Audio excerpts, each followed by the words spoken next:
আসসালামু আলাইকুম। সীমান্তবর্তী উপজেলা ধোবাউড়া থেকে শুভেচ্ছা জানিয়ে শুরু করছি আজকের ভিডিও। এই ধোবাউড়া উপজেলাটি বৃহত্তর ময়মনসিংহ জেলায় প্রশাসনিক এলাকা।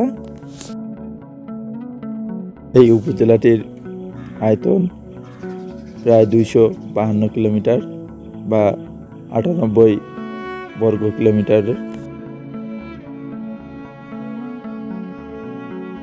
এই এলাকার প্রধান অর্থকরী ফসল হচ্ছে ধান। অনেকেই আবার মাছ চাষ করে জীবিকা নির্বাহ করে থাকেন। এখানে নানান পেশার মানুষ বসবাস করেন। তবে এই এলাকার মানুষের জীবিকা নির্বাহের প্রধান উপায় হচ্ছে কৃষিকাজ।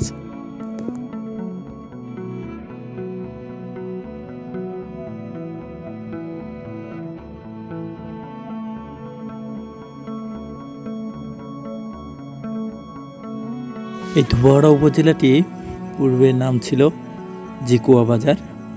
ধোবাউড়া নামটি ধোবা থেকে এসেছে। এখানে কথিত রয়েছে বহু বছর আগে ধোবাড়া বসবাস করতেন এখানে।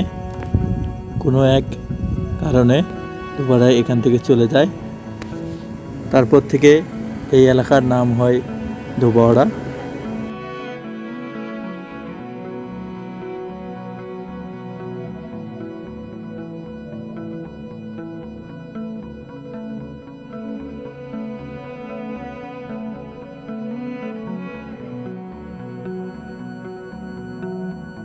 ধোবাউড়া উপজেলায় একটি নদ ও নদী রয়েছে।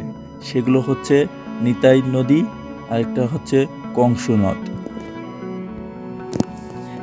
আপনারা যেখান থেকে আমার এই ভিডিওটি দেখছেন তারা একটি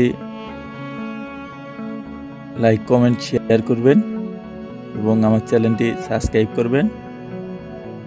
সবাইকে ধন্যবাদ।